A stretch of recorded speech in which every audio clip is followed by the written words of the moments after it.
Dear Diary, it's me, Kevin. I know it's been a while, but you remember that time I said I'd never go fully digital? Well, it turns out that I was really full of shit. Today, Junior, I'm working on my very first entirely digital piece. I know I've said I'd never go fully digital. I even fought it, but here I am. And I know what some of you have advocated for me to go digital are thinking. But you can keep your I told you so's to yourself, because I know. As time has gone on, my work has become increasingly digital, so this seems like a natural progression. Now, does this mean I'm going to go fully digital? Not necessarily. For now, anyway. I'm still doing traditional work in my sketchbook and traditional inking on my comic pages. Although, I'm open to change that in the future. I'm going to start off by telling you what I'm doing here, briefly go through some of my process, and then wrap it up with why I'm ready to embrace digital art. I'm doing a portrait of my comic character Monkey Mod, star of the Monkey Mod and Friends show, just for practice, because I want to do painted covers for the comics that invoke the feeling of those cool detective pulp paperbacks from the 50s and 60s, plus the covers of those old Gold Key comic covers from the 60s and 70s. I've started doing the underdrawing much like I used to do with traditional drawing, with the rough sketch in a lighter tone and then tightening it up with a darker pencil. This is a step I replaced digitally a couple or so years ago. Now I'm roughing in where I think my shadows are going to be.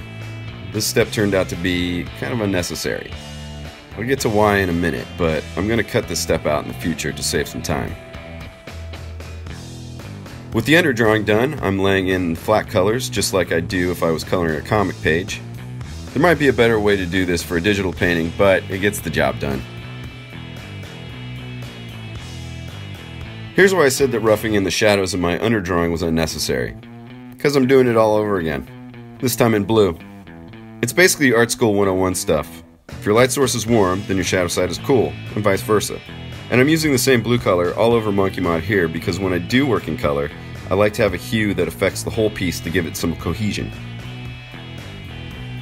After messing around with the saturation and opacity of that blue, the underpainting is done. Now, it's time to move on to the really fun stuff. It's time to push around the old digital paint. It seems like now's a good time to tell you why digital art has become more and more attractive to me, as it's something I've been thinking about a lot this past year. As I mentioned, I wanted my Monkey Mod comics to have painted covers, and I've been missing painting.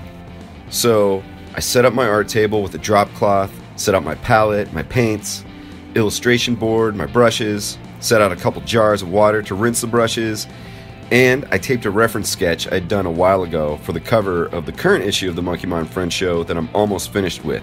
I was stoked and ready to go.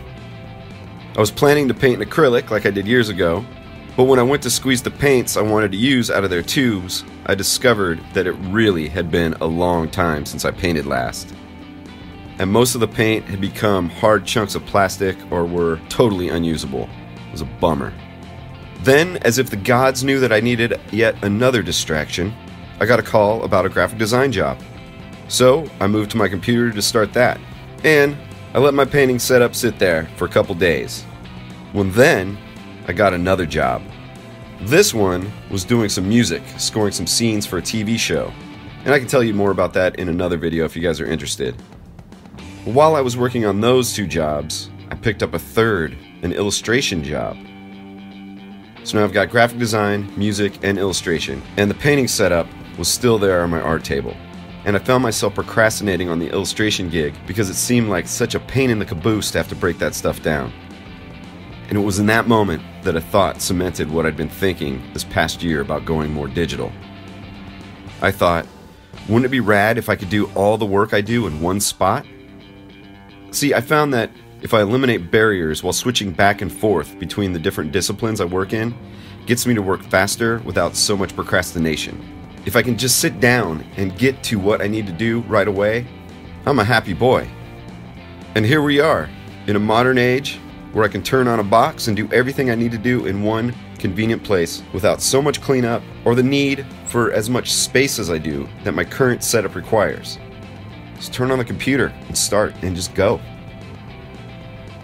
Now, the other big reason I've been thinking about going digital is for mobility. And this is going to be a little bit down the road, but when finances allow, I want to build a mobile studio that fits in one bag. And I think the technology is here for that now. So my plan for the hopefully near future is to get a nice laptop and something like maybe an iPad Pro to take the place of a tablet monitor. Because I'm not real big on a sedentary office job or even sitting for hours on end in my own studio as a self-employed artist. I'm a little more extroverted. I like to be on the move. I like to go out, see things, see people. But I still like to get things done.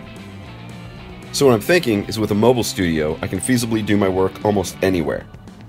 Maybe get out of the office, go to the coffee shop around the corner, say hello, press the flesh.